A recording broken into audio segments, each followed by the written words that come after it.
Everyone. Thank you for attending this public forum. We'll go ahead and open this meeting at 6 p.m. Start off with a few introductions. My name is Jacqueline Matz. I'm the chair of Bennington's Town Charter Review Committee. We'll go around this way, maybe. Sure. Drew Lerman, member of the Charter Committee. Jim Byers. Michael Moscato. And I'm Rebecca Sentner. Also with us is Nancy Lively, who takes fantastic minutes. Jean's with you after that, I'm pretty sure. We have Mike Cutter from Cat TV on the camera, and Jonah Spivak, Town's communication coordinator, helping us out with the slideshow tonight. So thank you all for coming and helping out. We'll begin. We put together a PowerPoint presentation, a slide deck here to help you follow along with us. We thought we'd begin by just rereading the charge that we received from the Select Board.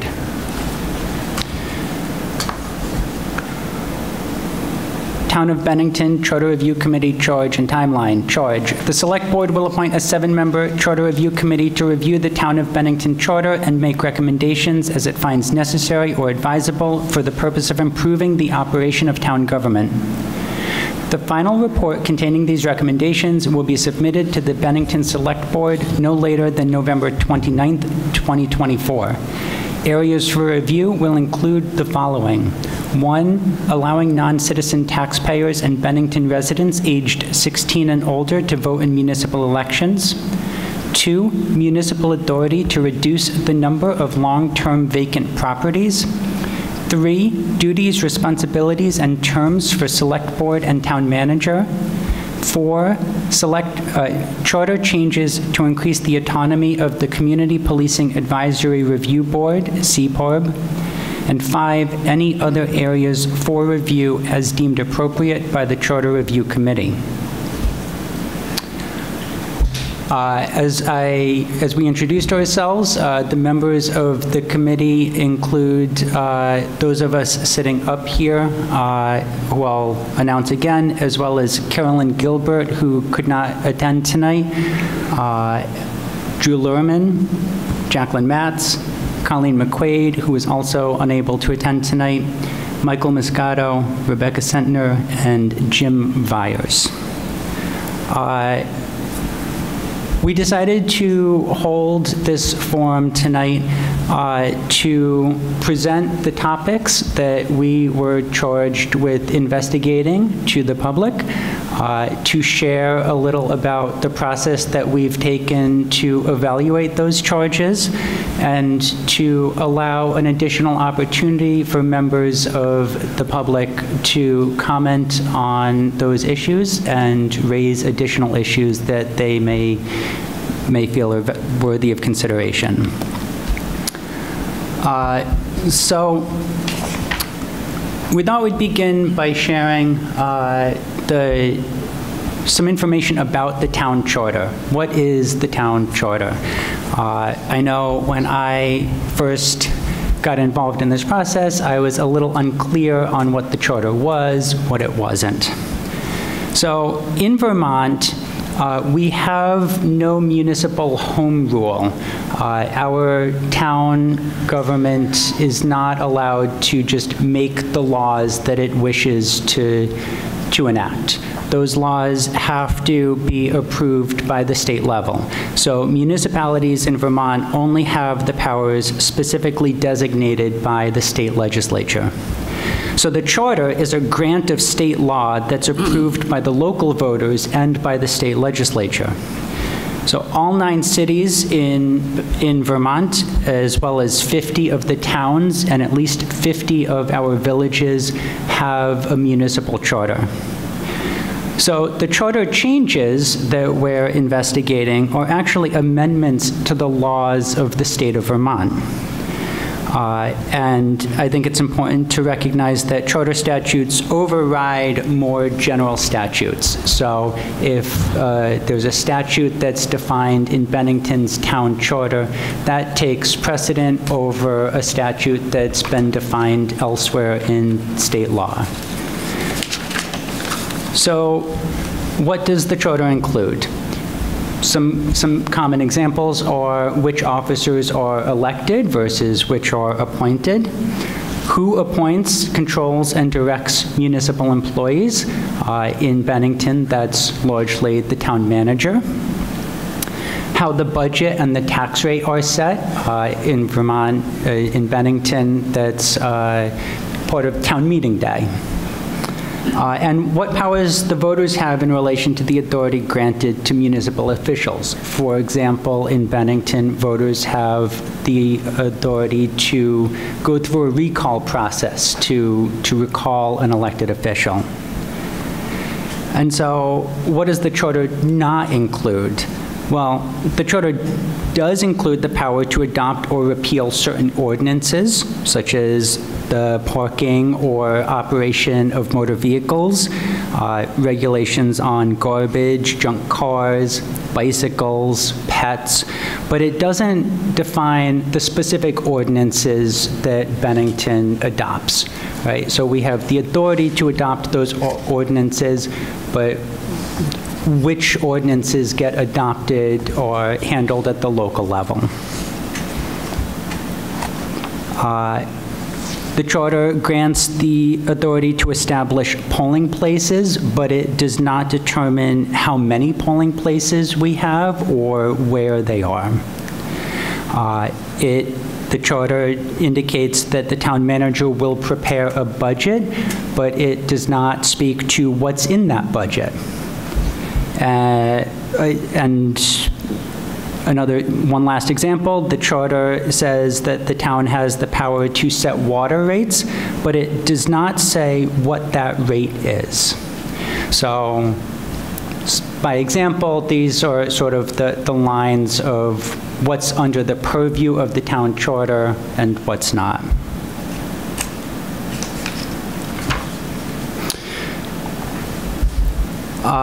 Just for public interest, there are some unique provisions in the Bennington Town Charter, some uncommon things that you won't find in many other municipalities, including, as I mentioned, the authority to recall elected officials. In Bennington, the select board appoints a board of listers. Most towns have one lister. In Bennington, we have a board of 3 people that handle those duties. In Bennington, the select board has the authority to set speed limits under 20 miles an hour. As well as in our town charter are some provisions for special assessment districts, particularly the downtown district in Bennington that is managed by the downtown, I'm sorry, by the BBC, I believe, yes.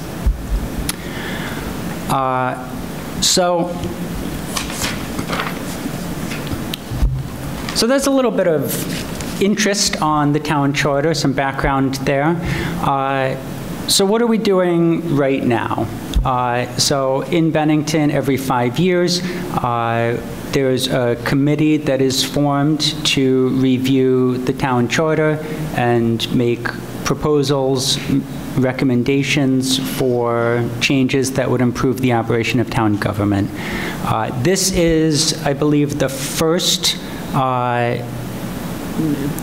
charter review committee that's been formed since that regulation has been added to the town charter.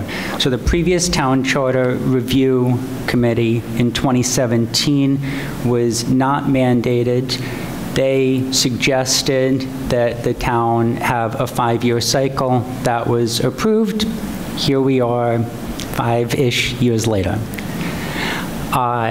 So the select board advertised that they were looking for people to serve on this committee. They had 22 candidates. Of those candidates, the 7 of us were appointed to that committee.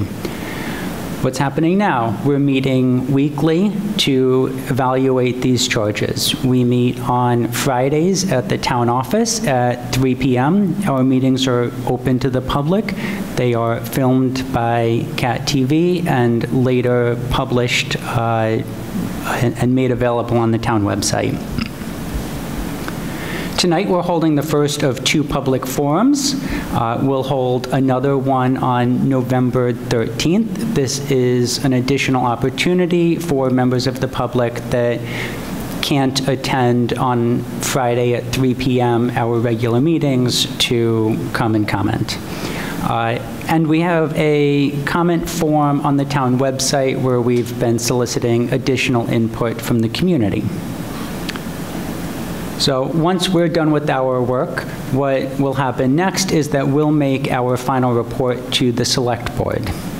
The Select Board will have an opportunity to review those recommendations, make any amendments, and then the recommendations that they agree with will be placed on the town ballot on town meeting day for approval by the voter.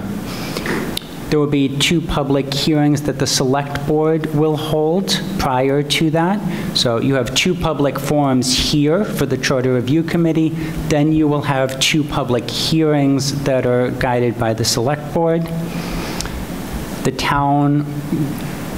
members of the town will vote at town election day. After that, any approved recommendations will be sent to the state legislature. The state legislature will then have their opportunity to vote and evaluate those changes. The state legislature can amend those changes without our input, and then they send them back to us. So there's a long process between here and things getting final approval through various levels of town government and then being implemented at the town level, any approved changes. So we are at the beginning of that process, and I'm glad you're all here to join us. We have, in the purview of evaluating these charges in the time frame allotted, sort of split up into a few different research groups. And so I'll allow some folks that have done the legwork of evaluating these different charges to speak on those individually. And at the end, you'll all have an opportunity to share your comments with us.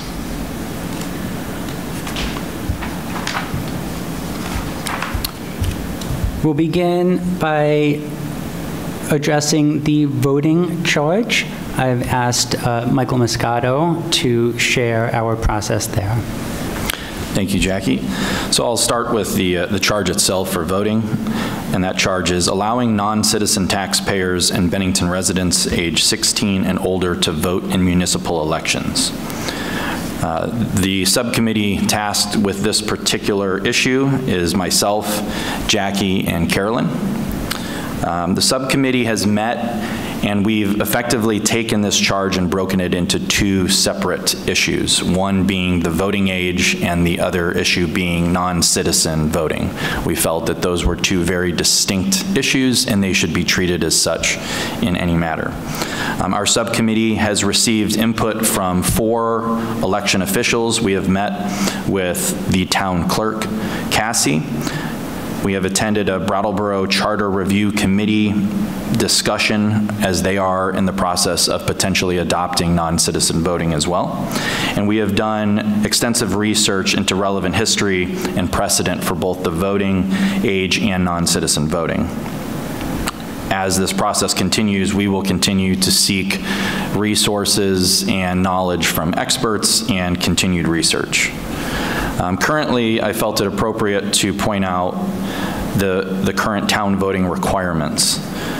You are eligible to vote in the town in which you reside if you are a citizen of the United States, are a resident of Vermont, have taken the voter's oath and are at least 18 years of age. So as you can see with the task to our charter, there are 2 specific bullet points to the current voting requirements that would be changed.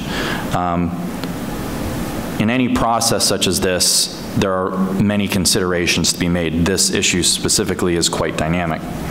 Some of the considerations in no particular order that we have taken are financial impacts to town elections, social governmental impacts, the legality of any such changes, precedent or the lack thereof precedent, voter access and voter turnout, the U.S. Constitution itself, the town charter versus state legislature, and we'll get into that in a second, the impact that any changes in this issue would have to town governmental structure, the timeline to gather, absorb, and articulate what needs to be in the charter versus not into the charter, any changes to the charter on this issue and the oversight that it would take for those changes, and other considerations such as military service, taxpayers, etc. I think it's important to point out also that at this time, our charter is not considering non-resident voting. You have to live here, you have to be a resident of Bennington, and that is our consideration. A couple things that I wanted to point out in terms of notable findings on this issue. Already there, nice job, Jonah. So there's a handful of municipalities that have already adopted such. Currently in Vermont, we're looking at Burlington, Montpelier, Winooski, and as I mentioned before, Brattleboro is currently considering this. In California, the city of Oakland in 2002 made changes to non-citizen voting regarding school board director. In San Francisco in 2016, again regarding a board of education. The District of Columbia, a non-citizen vote act in October of 22, which was again upheld in 2024. All of these issues have gone to court. They have withstood vetoes from our governor here in Vermont, and the court system has also upheld. In Maryland, there are currently 11 municipalities as of September 2024. I wanted to read a little excerpt from the Immigrant Responsibility Act of 1996, which is commonly cited in opposition to non-citizen voting. Part A says, "It shall be unlawful for any alien to vote in any election held solely or in part for the purpose of electing a candidate for the office of President, Vice President, Presidential Elector, Member of the Senate, Member of the House of Representatives, Delegate from the District of Columbia, or Resident Commissioner unless." Number 1, the election is held partly for some other purpose. Number 2, aliens are authorized to vote for such other purpose under a state constitution or statute or a local ordinance. Also, federal law states that a non-citizen who violates the law are inadmissible and deportable, meaning they are ineligible to receive visas and ineligible to be admitted into the United States. One of the topics that we have also considered is the penalties for potential fraud, and that has been a topic of discussion. As of September of 2024, no state constitutions explicitly allow non-citizens to vote in state or local elections.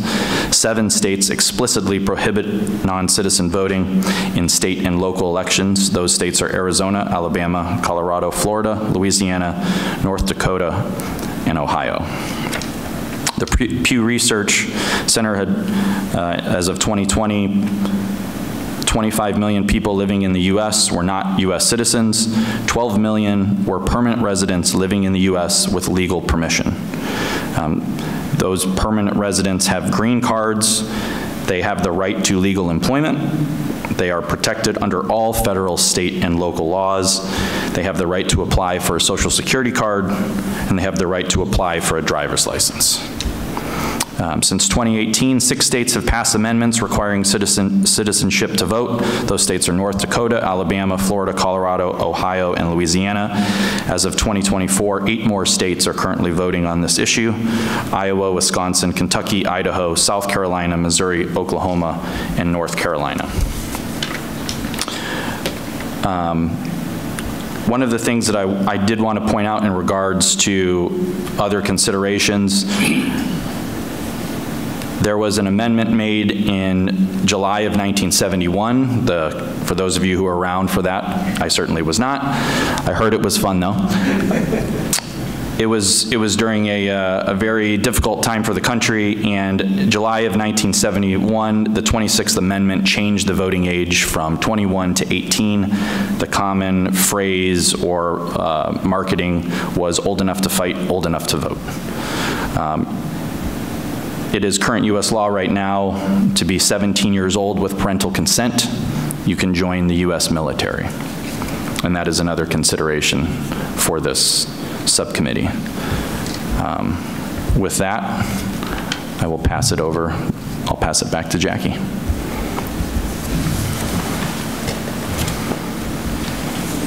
Thanks, Michael.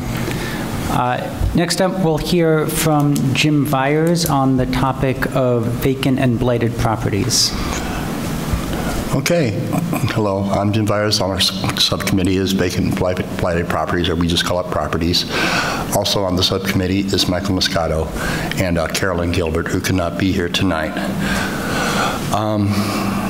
While a lot of what falls under our purview will honestly not be charter related. It doesn't fall within the charter, but we've met extensively.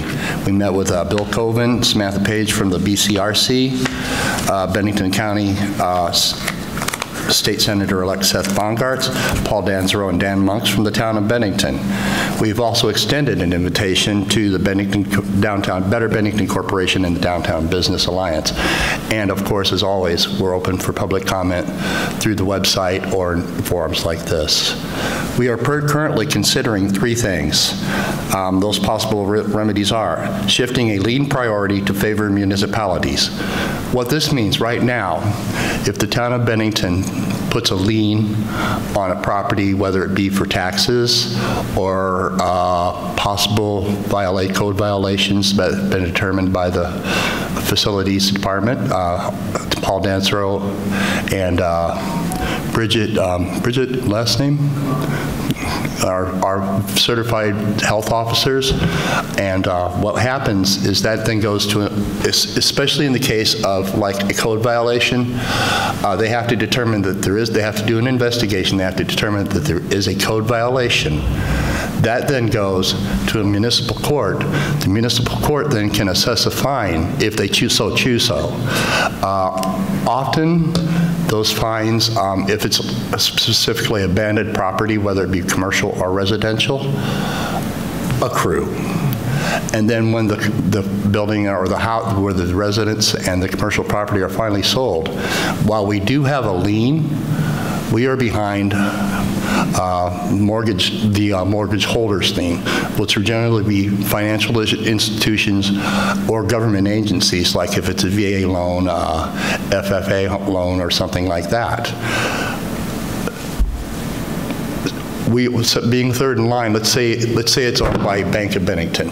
They they finally foreclose. All our fines get basically wiped out. All the work that the town put into it, everything that we've had to accrue in back taxes, we do get back taxes, but any remediation or anything like that is gone. What we are proposing is to send and it's going to have to go, of course, first to a committee to be voted on by the committee. If it passes our committee, it will then go to the select board. If it passes our select board, it will then go to the state legislature. We would like to see our priority shifted above the financial institution. Obviously, we don't have much say on what happens with the federal government, but we can affect change within the state of Vermont. There are a lot of properties in town that we would like to address, and a lot of top properties in the town that have been addressed. But then it just becomes a waiting game, especially if it's owner abandoned.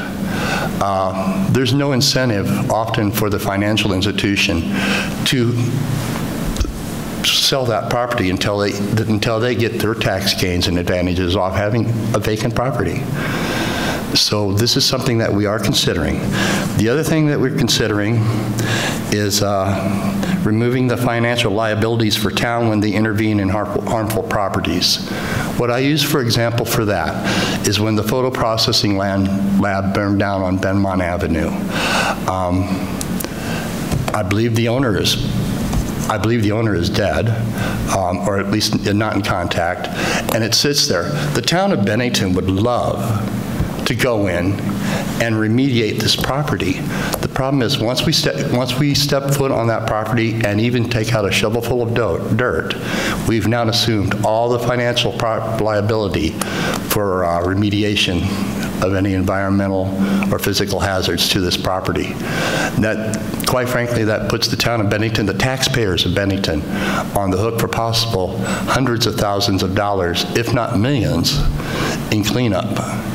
And we are considering, we haven't really discussed it yet, but one of the things we are considering is asking for a legislative relief on that. And I believe that would help a lot of communities in Vermont. Even if we just want to go in and clean an abandoned house. You can see why I'm always behind the camera and not in front of it. If we want to go in and clean an abandoned house, whatever we find there, then we're responsible for. And we think that that's an unfair burden on the taxpayers of Bennington. The other thing that we are looking at is to explore a tax increase on vacant commercial properties. That does fall also under the charter. We've talked extensively with Paul and Dan about this. One of the things that we're looking at, we're running into a couple issues there. Number one, they're completely their office is completely overworked. To go around and start checking on abandoned, empty properties, it's easy. One thing, it's easy enough to do, like in the downtown Bennington area, but they have to assess, okay, what's the true market value of this place? What are the possible pros and cons if we do increase a tax? There would be the whole possibility of legal challenge. There's a lot of things happening with that, but it is something that's still on the table, and we would love to hear public input from that. The most recent housing stock assessment we have was from the Vermont Housing Finance Agency in 2022. For the town of Bennington, this is for residential properties, we have 3,577 owner-occupied homes that make up 52% of our housing stock. 2,777 rental units, which represents 40%, 258 seasonal homes at 4%, and then 259 vacant homes, also representing 4% of our available housing stock. This was, of course, from 2002, and these are approximate. These vacancies, especially the vacant homes, while they're small in percentage, they're significant because one of the huge challenges Bennington and all communities, quite frankly, throughout the state of Vermont, when we're trying to attract people in, is there's no place for them to come. There's no place for them to settle in. And we want to start looking at some of that. This made actually the charter review because of a comment that I had made about possible putting a options tax on short-term property, short-term rentals. And while that is prohibitive, and we've been looking at, like Stowe is currently going through problems with trying to register and list short-term properties, and it's a huge issue. And again, it comes down to, even if we were to pass it, I don't think we honestly have the town resources to implement anything. So this is what we're looking at. It is vital when we look at this. I know it's not as weighty or as important as some of the other issues that we are looking at, but for the long-term health and stability of Bennington, I believe we have to seriously consider not only our housing stock, but our commercial properties, what we can do to make a viable downtown and livable neighborhoods. This is a great community. We're over 90% there. We just got a short push to go, but it's a hard push to make. And that concludes my part. Thank you. Thank you, Jim. Next, we'll hear from Drew on the topic of town governance, roles and responsibilities for the select board and the town manager. Thank you. And I have a tough act to follow after these two, although I will tell Michael I was around in 1971. It's hurtful, but anyway. So our committee is made up of me, Jim, and Colleen, who could not be here tonight. What we did is we followed the charge by the Select Committee to review the duties, responsibilities, and term limits of Select Board and the Town Manager.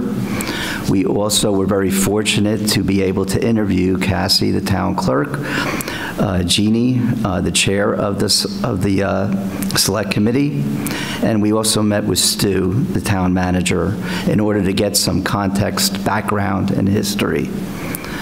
And what the areas that we are focusing on, yes, thank you, is three main areas. One is that we are looking at we were looking at term limits for the Select Committee and also term limits for the chair and co-chairs of the Select Committee. We also are looking at a formal employment agreement for the town manager going forward. And also, when that position becomes available or vacant, to do a nationwide search for that position in the town, and the Select Committee will be able to do that in their capacity. So those are the three areas that we are looking at currently, and by the time the next meeting comes around, hopefully we'll have something a little more affirmative. And with that, I will pass it back to Jackie. Thanks, Joe.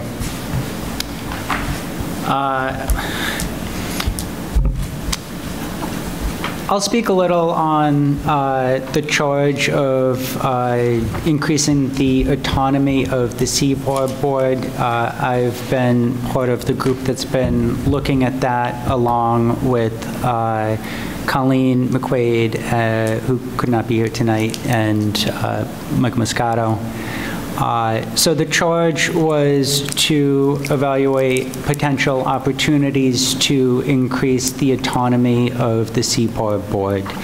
Our group has met with a number of stakeholders here. Notably, we've met with the majority of the members of the Seaport Group. We had a meeting with the Chief of Police, who was gracious to spend a little over an hour with us. We've also, since these slides have been approved, we've had input from the president of a local NAACP chapter and other members of the community.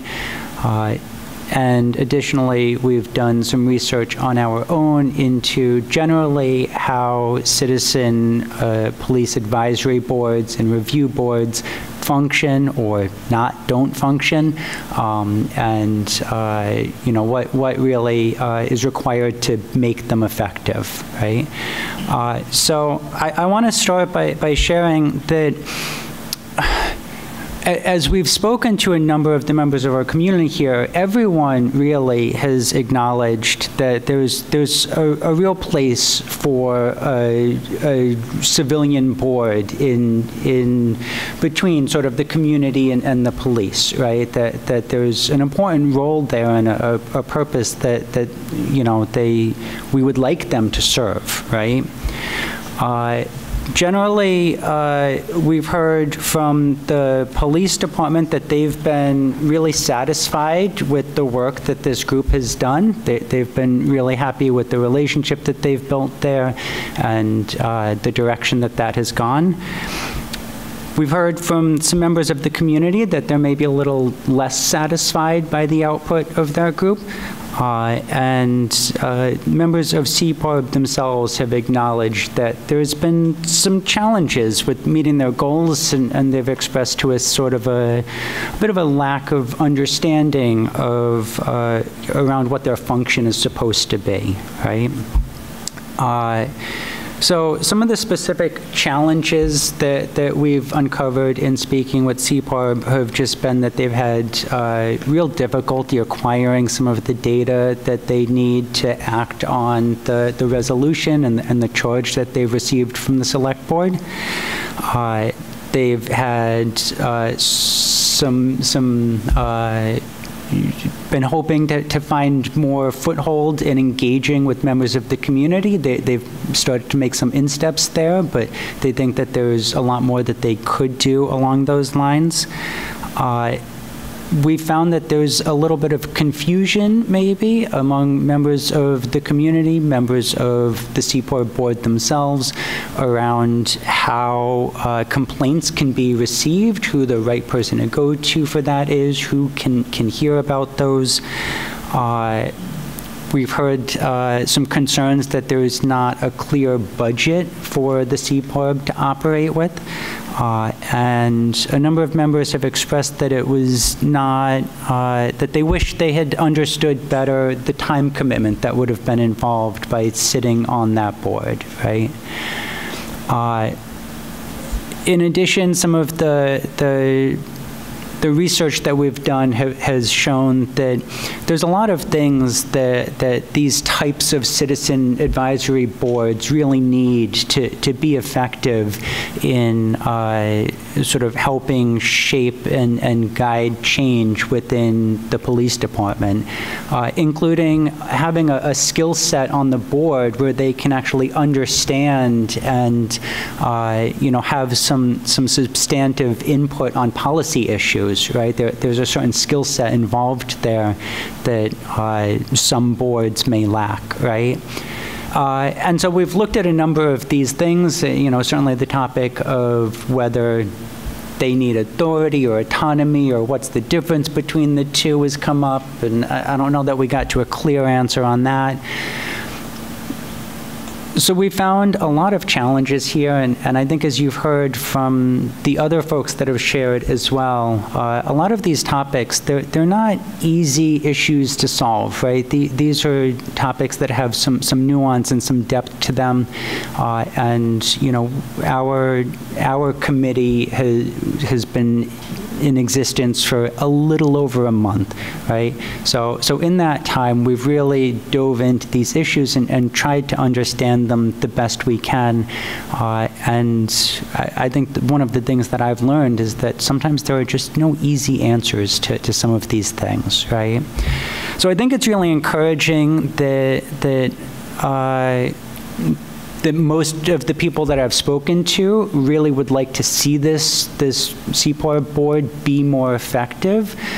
I think some of the discussions that we've had as a committee, we've thought there's probably a lot of work that can be done here with the CPORB board and with the group that could make it more effective. And, looking at potential charter changes, it might be premature for that, right? That might be something that, say, the next charter review committee could look at. There's still a possibility that we'll uncover something and make a recommendation there, but just to give you a sense of sort of where we are today, is we're just learning that there's a lot of challenges there, that we see places that there could be some solutions that don't involve a charter change. So that's where we are at CPORB. Next, I'll turn over to Rebecca Sentner to my left here, who will speak about to the work that our Overflow Committee has been doing. Hello, everyone. I'm going to share a little information about the final charge that was given to the committee, the one I'm referring to as the miscellaneous, and it's to review other areas of the charter that this committee deems appropriate. And really, this is very much where public comments play such a really important role. We as a committee discussed early on the importance of considering and responding to each and every public comment that we received, whether or not it was related to one of the charges.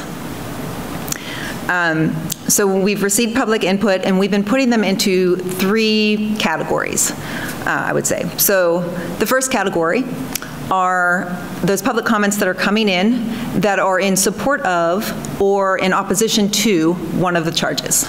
So for example, we get a comment in and somebody is supporting the idea of changing the eligibility for voting in municipal elections to folks age 16 and older. And then they give their rationale for that reason, for their reasoning. Or we get a comment in and somebody's very much opposed to changing the eligibility age requirements for voting. And then they give their, reasoning behind their thoughts.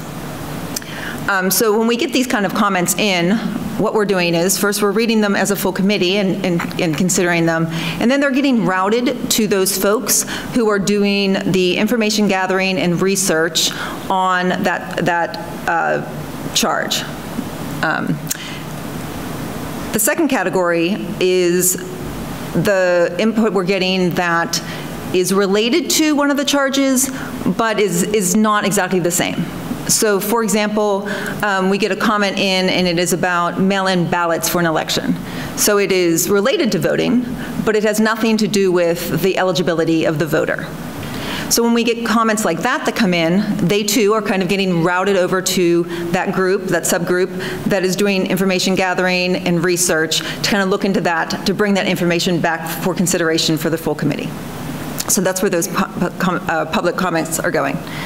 And then there's a third category, and that third category are the public comments that we're receiving that are outside all of the charges. So they don't have anything to do with blighted properties or voting or CPARB or town governance. And those public comments are staying with this miscellaneous group. And that group is myself and Drew. And we then are doing that research and looking into what's been given to us, what they're asking for, and trying to figure out, if that is a charter change or what. So just to kind of give you more inside look into what that's happening is when we looked at some of the public comments we've gotten to date, we found that for several of them, the request is actually something that is covered by the charter already. Or in some cases, it falls under or is covered by state law or federal law. So in those cases, it wouldn't be a charter change because an official could already take action based on the current charter. So it's really just getting somebody to take an action. It's not something that would be a charter change. And then we've also received some comments in, and we're looking at them and trying to learn what we can and establish whether that is really a charter issue or if the issue that's being brought up is better handled through some other means, for example, like an ordinance. So we're just doing that kind of checking and seeing, how they're being handled in other places and trying to figure out what the recommendation is. So we're still getting lots of comments in. Please send more. Please send more. And we're reviewing them and going through them all. I think the thing I really would want to make sure everybody hears is that we are very much committed to including each and every public comment in our final report along with our responses. So when we give it to the select board, every comment will be there in front of them with the information that we've gathered around that.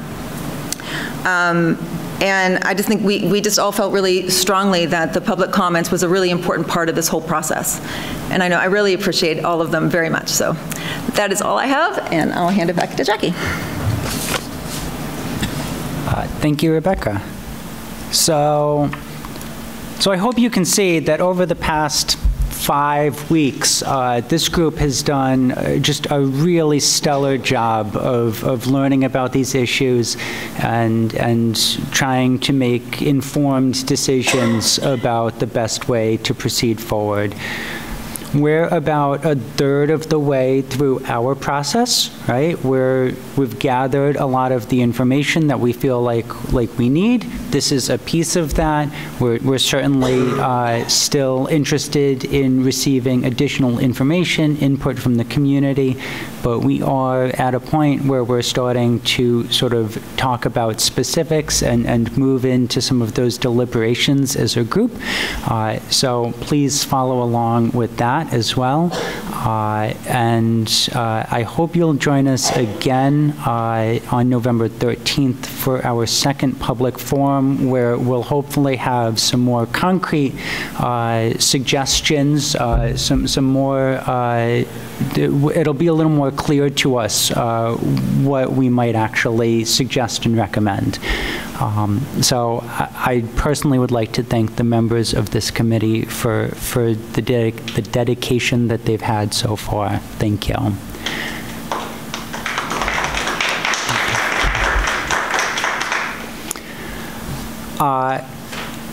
Thank you all for sitting through what I'm sure was a riveting presentation.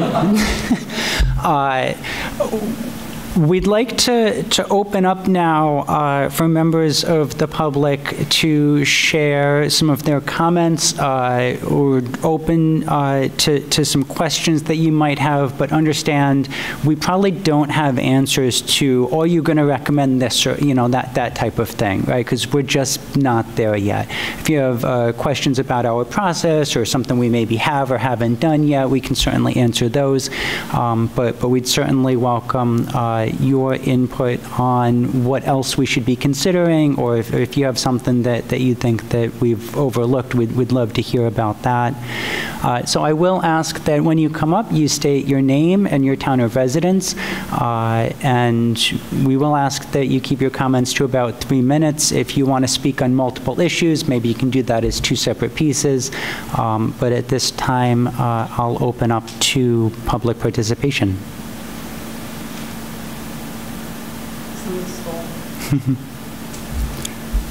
May I? Yes, please. Hello, I'm Maria Corrales, and I'm a resident of Bennington, Vermont. So on a prior meeting, I had raised the issue of the United States Constitution having supremacy and then the state of Vermont having supremacy over charters. And today you made it clear that it really doesn't apply locally. So here's my issue, and I'm hoping you could find the answer. So Vermont's Constitution requires someone to be a U.S. citizen to vote on any matter that concerns the state of Vermont. But we're saying this is local. So, having said such, we also know the state of Vermont has power over our public schools, setting education standards, overseeing curriculum, funding distribution, holding local districts accountable to the State Board of Education and the Agency of Education. So how is that separate? How is it separate? If they're going to be voting on school issues and budgets and things like that, so how is that separate? That's what I would like to know. I mean, schools are governed by the state. Mm-hmm. So when they're voting on school issues, it's a state matter. I'm hoping in the future you can clarify that. I know Maria, that Burlington is presently involved in a lawsuit over this issue, so that's why. That is correct. Thank you for the question. I think Maria, you were... oh, sorry, Mike. Maria, I'll have you take a seat, and then Michael can respond. Thank you. So I think you bring up a great point. There are current litigation going on in regards to that issue, as you pointed out. And that's one of the considerations that we're actually looking at, is what you pointed out. Does local politics, does the municipalities have the power to override? Clearly, I stated a Reform Act of 1996 that opens the door. We've seen other municipalities, even here in Vermont, use that language to allow for non-citizen voting and reducing the age of voting. In regards to the school board, much of the examples that I cited involved school board elections. We can look to our own town in regards to school board issues and school issues that perhaps are of benefit to lowering the voting age, and those are all things that we're considering right now. So I appreciate the question, and that is going to be a topic of discussion amongst our subcommittee and the greater committee to answer that. I would also add to that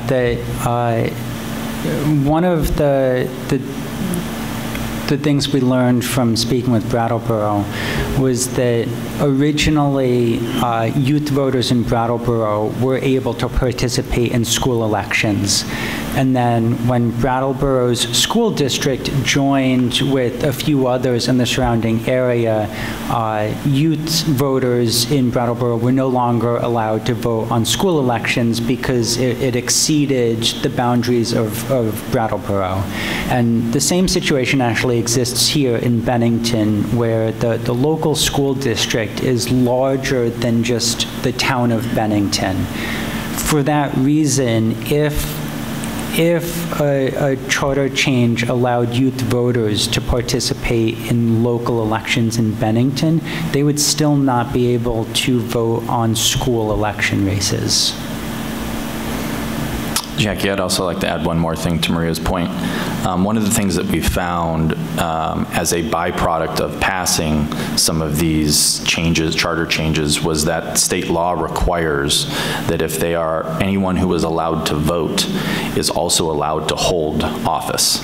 And that is a consideration as well for younger voters and non-citizens. An example that we've looked at are other municipalities who they had an intention with passing a change, and then they found out after the fact that, oh, by the way, those people that you are now allowing to vote are also entitled under law to hold office. So I don't have cause with 16 and 17-year-olds voting. I believe American-born citizens should be allowed to vote. I believe a green card holder should be allowed to vote. I believe a sworn-in citizen, nationalized citizen, should be allowed to vote. I consider them all legal residents, because legal, the term legal, doesn't always mean allowance. I can go to New York and bring someone who crossed the border to work for me, and they could legally allowed to stay in my home, legally allowed to work for me. Does it mean that they're a legal resident? No. So that's his ambition. I don't have a problem with 16 or 17-year-olds. I really, really have a problem with non-citizens.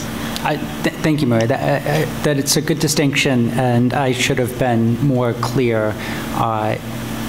When I said that youth voters would not be able to participate in school elections in Bennington were they approved, that also applies to non-citizen residents. They would also not be able to participate in school elections if we approved that change.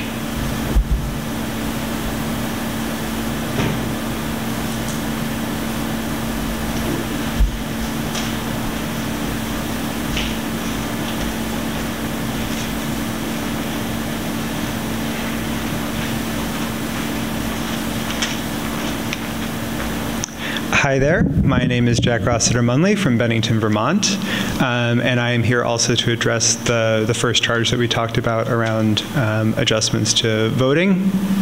I'm hoping that I can provide a little bit of local context about some of the other impacts that a potential change might have, coming from my own perspective as someone who since 2022, first as a volunteer and now as a staff member of ECDC, the Refugee Resettlement Agency, I've gotten to know many members of the refugee community here in Bennington. And so you'll be unsurprised that fundamentally I'm also, and again, this is my own view, I'm not here with ECDC, I'm here as Jack, Bennington, Vermont. Fundamentally speaking, in favor of the change to allow people who are taxpayers but not yet citizens to vote. But I want to talk a little bit about the particularities of that decision in the context of Bennington as a federally designated refugee resettlement site. So that is a designation that we have had since October of 2022, and people from around the world have been arriving as refugees to Bennington since even a little bit before then, as part of the resettlement efforts that were happening through Brattleboro and in response to the Afghan evacuations that happened at the end of 2021. So who are refugees, I think, is the first important point to this. Refugees are people who've been forced to flee their home countries through no fault of their own. They have gone through a pretty rigorous, multi-layered international process where first you're vetted and registered with the UN, and then vetted through the security screening process in whatever country you will be resettling in. So there's many layers before someone actually comes. This is a process that can actually take decades for some people. Refugee status as an immigration status is an indefinite legal stay until someone receives their permanent residence, and then, should they so choose, their citizenship. So anyone who arrives as a refugee has an ongoing legal status in the United States until that turns into a permanent resident card. Many people who have arrived to Bennington so far as refugees have been forced to flee their home countries because of their commitments to the United States and to democracy. They are people who have put their lives on the line, fighting for the same rights that we enjoy as U.S. citizens from birth. They are people who have stood up for the rights of women and girls. They are people who have volunteered at polling places to ensure that their countries had free and fair elections. And they are people who are eager to become involved in their new community. By extending the right to vote in local elections to those who are taxpayers but not yet citizens of the United States, Bennington would be supporting the civic engagement of talented and committed people from around the world.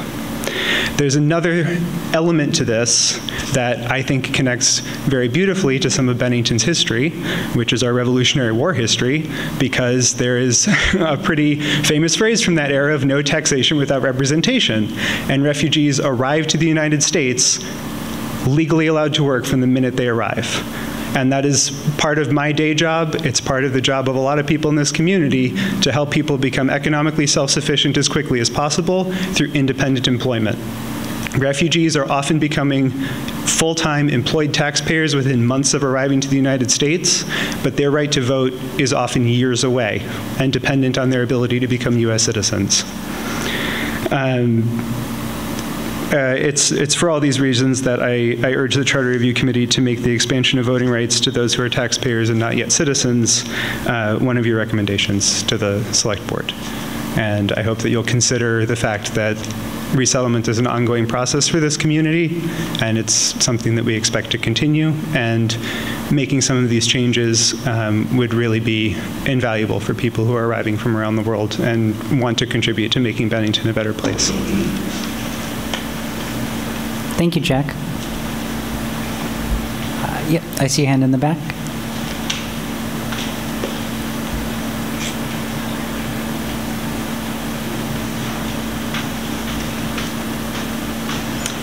Hi, I'm Kelly Carroll. I'm a resident of Bennington. And first of all, I want to thank you. And I apologize because I was late and I didn't catch the beginning of your presentation. I had to work. But I just wanted to make a comment about the first charge, which is about the changes to the voter registry. I very much appreciate the work that Jack does. I believe that Bennington is a welcoming community and inclusive. But I also believe that voting is a privilege. And I do believe that that should be a privilege for citizens. But the real thing I really wanted to talk about was the 16 and 17-year-olds. I know that that's a complicated issue, and again, I apologize because I missed your presentation. But if the state of Vermont is looking at raising the age of accountability up to 24, and right now it's up to 22. So we have a local case where somebody 19 can commit murder and be released at 22 because the state says they're not developmentally ready for that accountability and responsibility. So if that's the case, then it just seems a little bit like you can't have it both ways. If they're developed enough at 16 and 17, then they should be able to be held accountable for crime. So if they come to the polling place to make their vote and they assault or kill somebody on the way into the polling place, they should be held accountable for it. So I just think we can't have it both ways. Thank you very much. Thank you, Kelly. I see another one back here, and we'll come back if there's time.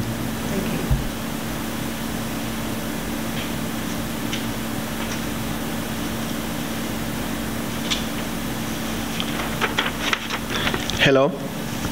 I hope everyone is doing well. My name is Ashir Sadat. I am one of the Afghan family members came to Bennington 3 years ago.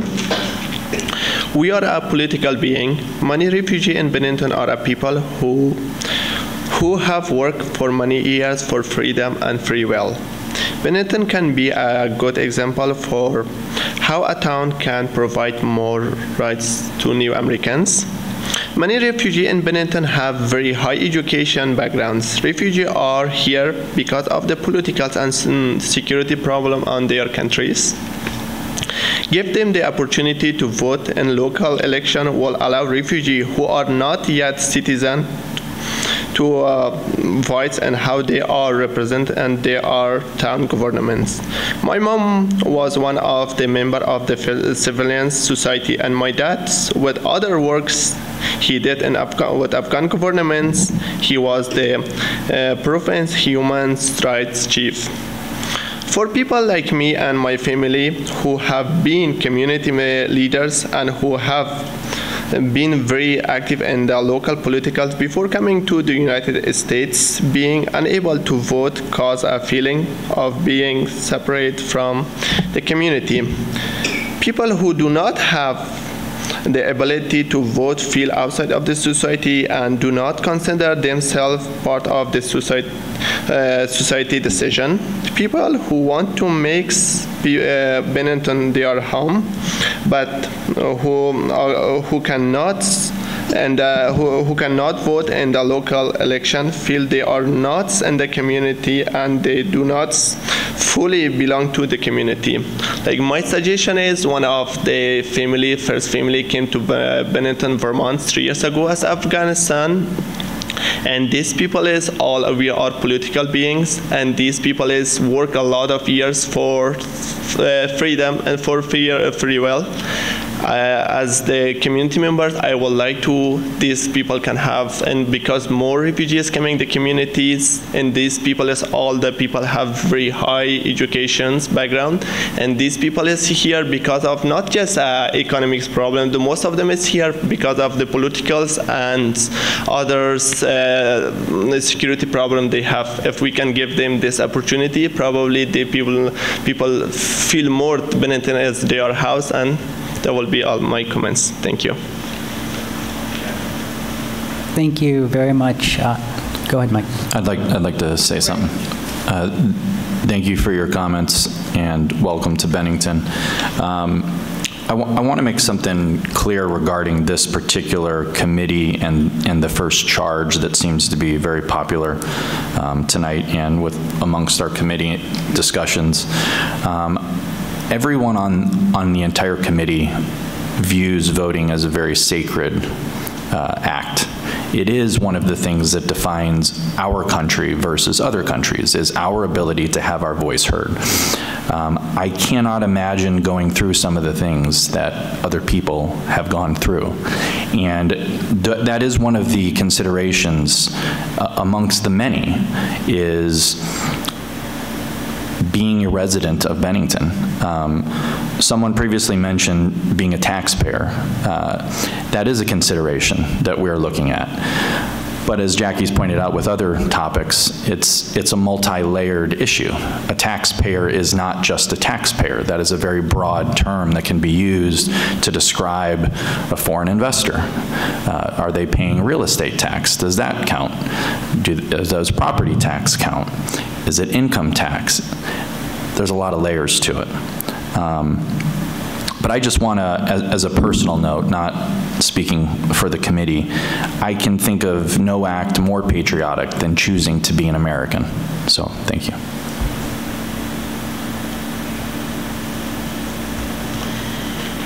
So I may have said that Maria Corrales, Bennington, Vermont. I may have said it before in the past. So I'm first generation American. And my husbands, too, were first generation Americans. So I'm going to tell you a little story. I welcome you as a refugee. I respect the fact that you survived because I have similar experiences in my family. But that's not the same as someone crossing the border. You're welcome here, always. So for me, I lost my grandparents in the Civil War of Spain. They were killed. And my father decided to come here to the United States legally. And my first husband, he was Haitian. His parents, his family were massacred completely. He came here, escaped on a plane, 2 children, so luggage, nothing else, $20 in his pocket. He got permission to stay. He was for survival for his family. My second husband, Greek, they were from Turkey. They escaped to Georgia Caucasus. Then Stalin made them, forced them out, went back to Greece. Now, the Nazis came, he escaped there. He comes to the United States. Again, legal entry, permission, with barely anything in their pocket. And they worked hard. 1 job, 2 jobs, 3 jobs, and they finally had homes, and they finally had cars. They were all legally allowed to arrive. They did their work. They got sworn in. They had an allegiance to the United States of America. That's very, very, very different than someone who must arrive because he needs to survive. That's a refugee. So my husband's family were refugees on camps. My family were refugees on camps. Everyone was. I understand that dynamic. What I'm saying is that you have to make a distinction between someone who's a refugee, that you open your doors and you say, welcome, survive, we will help you, we will make you American citizens, we'll do anything to make it possible for you, as opposed to someone who's just crossing the border and say, you know what, I'm poor, I need a little easier, I'm going to come over here to the United States. That's very, very different. So when we see the term non-residents, it raises flags. We start saying, who's a non-resident? How do you define the non-resident? Does that mean those people are coming over and just going to, you know, bank on the dime of the United States, go on welfare, collect this, collect that? No, that's very different than a refugee who wants to come here. They want to come here because they have opportunity and they can work and they can survive and they can own a home and they can have a car. There's really big differences between these 2 groups of people. We can recognize them. I personally recognize them. I see the Afghans in Bennington. I welcome them, I talk to them. I even try to get my family members to talk to them because they speak several languages. You know, I see them all over here in Bennington, but I also see the ones that come over from Massachusetts. In a group, about 15 or 20 of them, they come in and they leave and they make their money on Bennington. They're not paying taxes, they're not doing anything, and I can tell the difference. I know them. I speak their language. I recognize them. You understand? So I think we need to make a distinction as what is a non-resident. That's it. Thank you, Maria.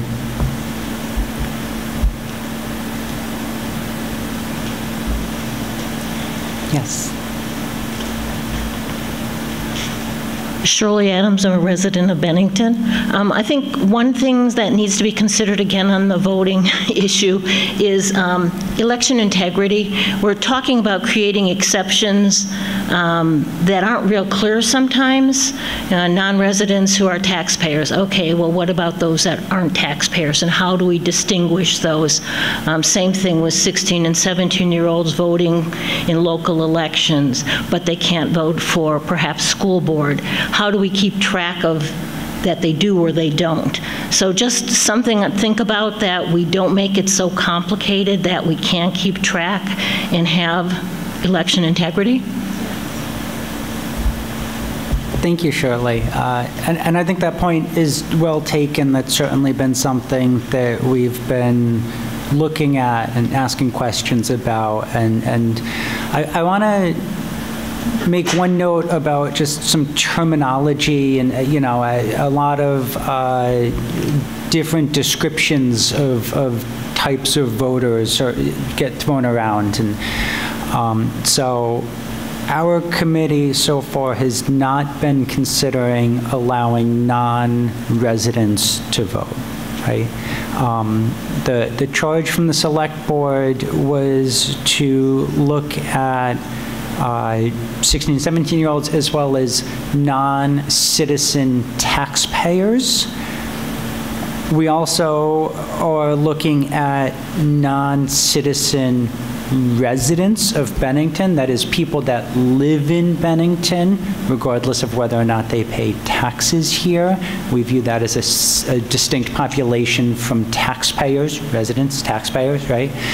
And we have had conversations with the town clerk around how to track and manage access to the polls for these various populations.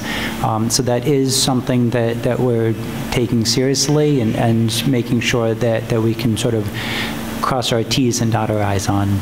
But thank you for your comment, Shirley.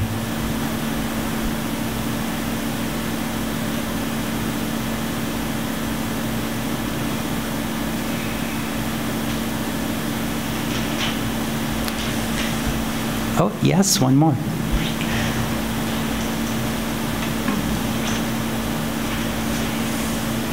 I'm Mary Ellen Munley from Bennington, and I have a question. When you were talking about CPARB and some of the challenges there, and one of those challenges is really finding a way to be able to hear from members of the community and a broad scope of people, of members from the community.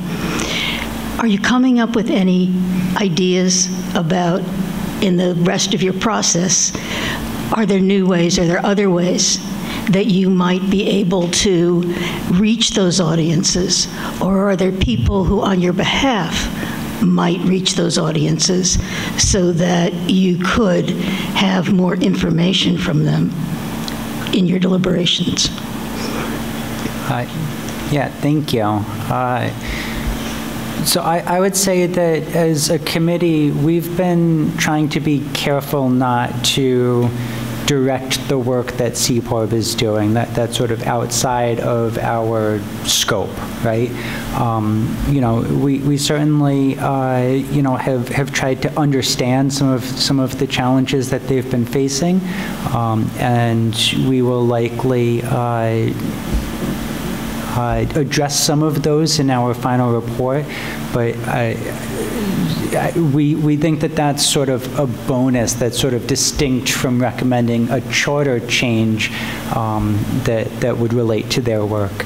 And you know, in terms of if we've considered a charter change that would help them engage with the community, at this point, I don't think one has come up that has gained traction.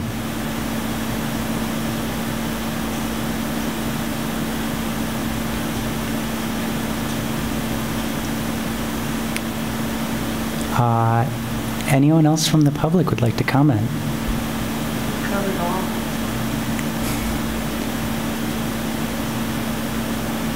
All right, going once, going twice.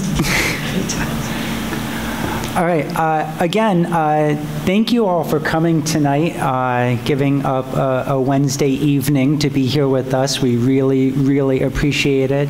Again, you'll have several more opportunities to interact with us and to be involved in this process, and we appreciate you engaging with us in any of the ways that we've made available. You can see up here, we've listed many of those options, including attending our meetings. Again, they're Fridays at 3 p.m. at the town office building.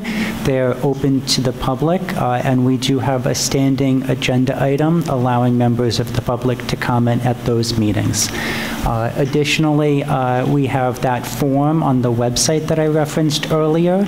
You can reach that form by going to the town website. You can use the QR code here on the screen, or on your way out the door, there are stacks of business cards with that same QR code on them that you can just take and bring home with you and reference later. And then again, our next public forum will be in this same room on November 13th at the same time, 6 p.m. Thank you. Thank you. If there's, do I hear a motion to close this meeting? I'll second that. Wonderful. All in favor? Aye. Any opposed? Any abstentions? We stand adjourned. Thank you, everyone.